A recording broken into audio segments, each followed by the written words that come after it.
Hi everyone, it's Kristen from the Creative Space. Good morning. I hope everyone's doing well today. So this is my weekly live, or I try to go weekly, to talk about things that are working for me in my paint party business. So if you're just joining me for the first time today, I have a mobile paint party business. So I do not do paint events in a studio right now. I go to places. So I go to restaurants, wineries, breweries, things like that. Or sometimes private homes, or sometimes churches or libraries or things like that. So having a business like that, I really do love it because it's a lot of freedom. I'm not tied down to one place. And also it helps me to gain exposure. I think it helps me to gain exposure so that when I do open my own studio, which I do plan to do, I have people that already know about me from outside my local area. And I actually still plan to continue to do mobile events, even when my studio's built, because I just think they're fun and they're a good way to get outside your local area, get more people to know about you, but also to host a bigger event, for sure. So I have a couple of things I want to talk about, but if you do come on and you have a question about what I'm talking about, or you want to ask me a question that's not the same topic, but is about paint parties, feel free to ask. Make sure when you come on, you say hello and you say where you're listening from. I have a few listeners that come and listen to me every time, whether on the live or on the replay. And I love to know where people are listening from. So if you're new to me, I love to know that too. So thanks for joining. And if you're joining in the middle, I will be, excuse me, I will be having the replay available. Okay, so the thing I want to talk about is how to handle a needy painter. And I don't really like the word needy, but I couldn't think of a better way to concisely describe it, because I think the word needy sounds negative, and sometimes people just need encouragement. So I kind of think that's why I don't like the word needy, is because there's people that come to a paint party event that are nervous, that maybe have never painted before like this or ever, and they don't know what to expect, and they don't know if they can do it. And so I think that's what makes people reactionary. Like, some people get real quiet and some people kind of get a little bit agitated when they're nervous, and that's normal. So I think that you need to think about it like that and think, how can I put my guests at ease to enjoy the event, to enjoy the time that they've set aside to be with their friends and to do something a little creative. I think that's our role. I mean, that's what I like about doing paint parties. That's why I love to do them, is because I do think I love it when somebody comes that's never painted before and they have that aha moment that, oh my gosh, like, this was so much fun. And I relax. Like, after a while, I could let myself relax and sort of be in the moment and not think about my other worries. And if you do allow yourself to just immerse yourself in that project, you kind of forget about other things for a little bit. Even if it's just for an hour or two, it's like, this is what I'm doing right here in front of me, and that is all. So that's what I love about teaching paint parties, and I think that's where I come from in my mind and in my heart. Like, this is what I want my guests to experience. So how do we do that? Because we know that people are people, and whatever we want to do is one thing, but however they're coming to you is another thing. So how do we kind of put them at ease and get them to understand what the night's all about. So I have a few ideas for that for you. So the first thing is to be proactive. And by that I mean, when you paint the sample, because you're inevitably going to have to paint a sample for the night, and maybe you're going to paint 2 or 3 so you can put them throughout the room. But when you paint the sample, paint it with the mindset of one of your guests. Like, I'm a guest who has no idea what I'm doing, and I'm counting on you, the paint party hostess, to let me know. So you need to discover or understand the struggles that they might have. So as you're painting the sample and you're walking yourself through the steps of how you're going to teach it, think like that. And if there's something, if there's a step, if there's a technique, if there's a spot in the painting that you think is going to be confusing or troublesome for some reason, then think that through and figure out the best way to teach it in a simple manner. That will prep you mentally to think like a paint party guest. Break down those areas into smaller steps. Whatever those difficult areas are, break them down into smaller steps so that you know how to kind of concisely break it down for your paint party guests. So, for example, this is a design that I'm going to be recording the tutorial for, because this is my March design in my membership.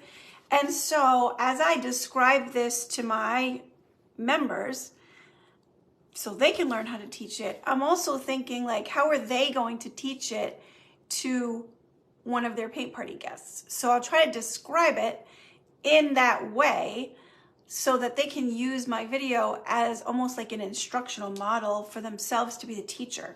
So we're going to break it down, and we're going to start with the background first, because all this is a lot of detail, and all this stuff here, that's too much detail to work on that first. You have to work on the background first. So kind of break it down like that. Type up the directions if you want to, and I do think to some paint party guests that is a comfort to have the directions in front of them, especially if they're like a little bit nervous and they just want to like read something, like, oh gosh, what are we doing first? Like, this will help them to kind of read that through. Plus it gives them something to refer back to. I used to type up directions for every single design, and I overworded it. It was too much. And so sometimes some of the guests would say, like, there's too many words on this direction steps. So I've really cut down on that a lot, and I make it real simple, like 1, 2, 3, 4, 5. And I'm going to describe this further in my own words as I'm teaching, but I don't have to get down all my words on a piece of paper. So this is actually what I've been doing when I do my ceramics parties, because a lot of times I'll do like 2 designs. And so I'll do one design here and one design here, and then I'll fold it in half. So whichever one they're doing, they can just look at that sheet. But I only have one piece of paper that lists out the steps for both designs. Now, ceramics take fewer steps to paint than a painting. So, you know, my steps for a painting might be a little bit more. Probably when I write out the steps for this design, I'm not gonna do it this way. I'll do it one piece of paper, and I'll have it, you know, more than this amount of steps. But I will try to keep it to one side of the paper. And I'm doing that based off of comments of my own paint party guests, that my original written directions were just too overwhelming. So I don't want to do that. But I did say, as a way to be proactive for those paint party guests that might be a little bit anxious, to have some typed up directions does put some people at ease. So that's kind of my proactive step, when you're painting your sample, be thinking like a paint party guest. Think about steps in the design that are going to trip them up, and kind of find a way to describe those techniques in a simple language. And type up the directions if you want to, but keep the language simple and keep the steps kind of concise, knowing that you're going to describe them as you go throughout the paint party night. So number 2, in putting people at ease, is to set the expectations at the beginning of the event. So by that I mean, okay, so people have checked in, they're sitting in their seats, we're almost ready to go. I always take a moment to officially welcome everyone. Thank you for coming to my event. I introduce my helpers. And then I go through a couple of things that I want them to know. This is about having a fun night. This is not a fine art lesson. That's not what this night's about. So it's about having fun with your friends. It's about having fun painting this design, but keep it fun. I also like to remind people to not judge their work at the beginning, because the designs come together at the end, and that is just the facts. Whether you're doing a fine art painting or you're doing a painting like this, it's not going to look at the beginning what it's going to look like at the end. Nobody's will. But the designs for a paint party are kind of particularly designed, I don't know how else to say that, I don't want to use the same word again, but in such a way that it builds the design for them step by step. So by the time they get to the end and we do all the detail work, that's when it comes to life. The detail work has to be at the end, just naturally, and it helps us to be a better instructor, I guess you could say. So I remind them of that. Like, your design is not going to look now what it looks like at the end. So don't judge your work till the end, because the details in the line work make all the difference. I also remind them that everybody's painting is going to be different. And that's the fun part, is that everyone's painting is different. We're all different people. We hear the instructions differently. We think of the instructions differently. Our hand moves differently. How we apply the paint is going to come out a little different. So it's normal, it's natural, and it's fun that everyone's painting comes out a little different. The other thing, so far I talked about being proactive and setting people's expectations.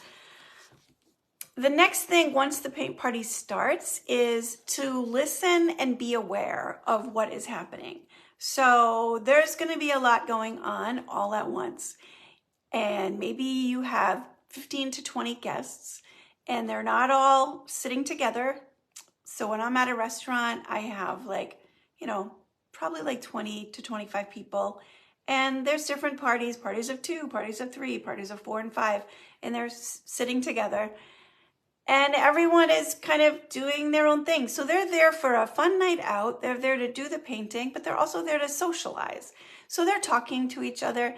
So I go around the room, and so do my helpers, and we listen for people that maybe are talking. I don't want to say negative talking, but like some people say, oh, this is not coming out right, or something like that. So if you hear that, stop for a minute, look at what's going on, and say, oh, what's going on? Can I help you with something?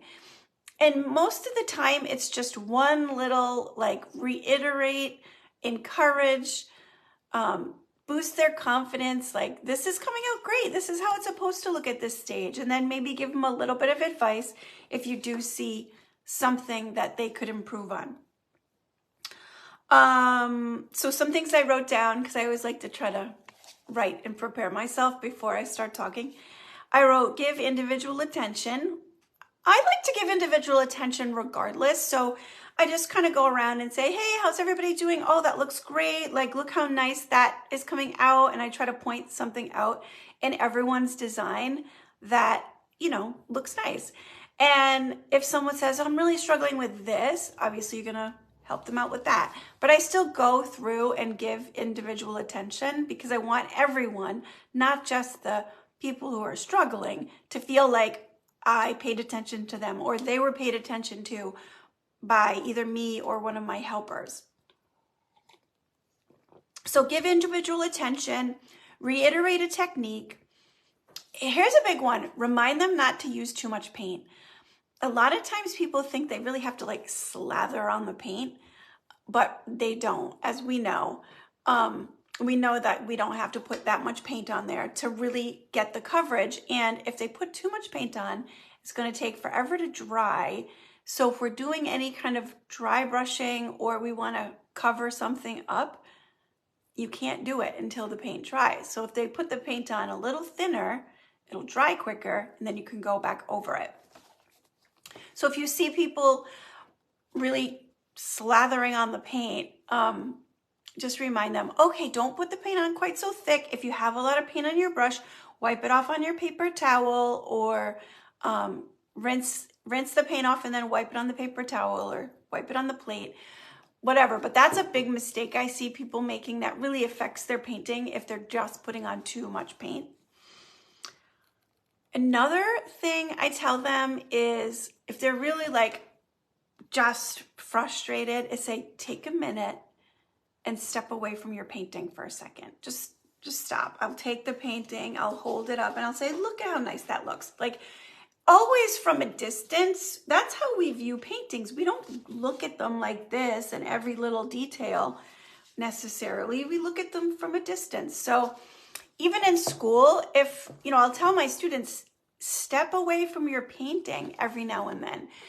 Two reasons. You need a little bit of physical space away from it, but also sometimes you just need a little bit of mental space away from it. Like, let me stop obsessing about one little thing and let me look at it as a whole and say, oh, actually, look at that. Look how nice that is. And then from a distance, you can usually see what needs to be done. Okay, that needs a little more work, but overall, it's looking nice. So I wrote that down, when you need a little distance physically and mentally, just to kind of get a little mental break from what you're doing. Taking a step away gives you a new perspective on your painting, but it also helps you to see more clearly what needs to be done or what's coming out good. So that was one thing I wanted to mention. As a last resort, and I don't really say a last resort because I do this often, but not to an extreme extent. Ask them like, can I show you something? Can I show you something with your paintbrush? But ask to use the paintbrush because sometimes people just don't really want that. But a lot of times they'll say yes. And then if I think I need to show them on their painting, I will. But if I just need to show them a technique and I can do it on the plate or on the tablecloth, the plastic tablecloth, I'll do it that way. That way I'm not touching their painting. So they understand like I'm respecting their work. I don't want to change their work. I just want to give them a little bit of a new way of thinking about their work. And then sometimes, they might say, can you fix this for me? And then you can go ahead and try to fix something. A lot of times it's just cleaning up the lines. Many times people will want you to do the line work for them, which I'm fine with doing. If they're really struggling, I'll show them some techniques on trying to get the line work nice. But if they're really struggling with it, I'll show them, I'll do it for them if they want. I'll show them how to clean it up because a lot of times if your black line work is too much, when it dries a little bit, you can take the other color and just kind of thin out the line a little. But do remember, most of the time, there's not a whole room of needy people. There's usually just one or two. And you have to remember that you have a whole room of people, not just those one or two people. So you want to try and balance helping that person that's really struggling to making sure that everyone feels paid attention to, which is one of the reasons that I really love bringing at least one helper to all my events. Like very infrequently will I just be myself. if I have less than 8, sometimes I'll be like just by myself, but sometimes I just want to hang out with somebody. So I will bring a helper most of the time. But do remember, so the thing I want you to take away from what I'm saying here is you have a whole room full of people that you want to be, they paid to be there, they paid to have a nice night. You want to make sure that they feel paid attention to, and not just, oh, that one person that, you know, I don't want to, well, is like the squeaky wheel. They keep getting the attention. That happens in classrooms and it happens at paint parties. It's a normal way that people deal with stress, but you want to make sure that you're aware of yourself and you're balancing, making sure that all of your guests are feeling paid attention to. Something I wrote down is, because I very rarely do house parties, but I do house parties, and I do find that house parties go a lot slower than parties at restaurants. And it's probably because they're feeling comfortable with the environment. They don't feel like, this is a business and I have to get out of here. But for your own self, you do want to keep the party moving along, because the party can last after your painting is done. So you don't want something that should take 2 hours to take 4 hours because people are kind of slow poking. That's just something to think about. I don't necessarily think that's a needy customer issue. I just think it's a dynamic issue of how do you keep the event moving along. And it's just, you have to remind people, okay, we should be on this step now. And then if you're not, let me know if you need help with that, and kind of like that, but just to be aware. And the other thing that I wanted to mention, and I think this is just, again, normal human nature, that we tend to remember the negative, blame ourselves. Don't do that. 1 or 2 people that don't seem as happy in the moment, don't let them affect your confidence and the tone of the night. It's really funny because I will always do a survey at the end of my paint parties, or somewhere towards the end. And I've talked about my surveys before. I use them for door prizes, and I use them to get feedback. And some parties I have left thinking like, oh my goodness, that was a lot. Like, did they have fun? I don't even know. And then I'll read the feedback and it'll be like, had a great time, can't wait to come again. And I'm like, really? But that's just how it is. So I've just tried to remember that and learn that, like, it's not a reflection on you. It's not. It's a reflection on them. If they're insecure, if they're anxious, it's normal. And some people just handle that emotion differently than other people. So, again, do I leave paint parties feeling like, oh, what did I do wrong? Sometimes I do. But then you do have to try to brush that off. Let's see. There was another question I want to answer, but I want to make sure I talked about all those things. So if you're just joining me for the replay and you have questions about what I'm talking about, please feel free to ask your questions in the comments, because I will see them and I will definitely answer them. So feel free to ask questions even after the live is over.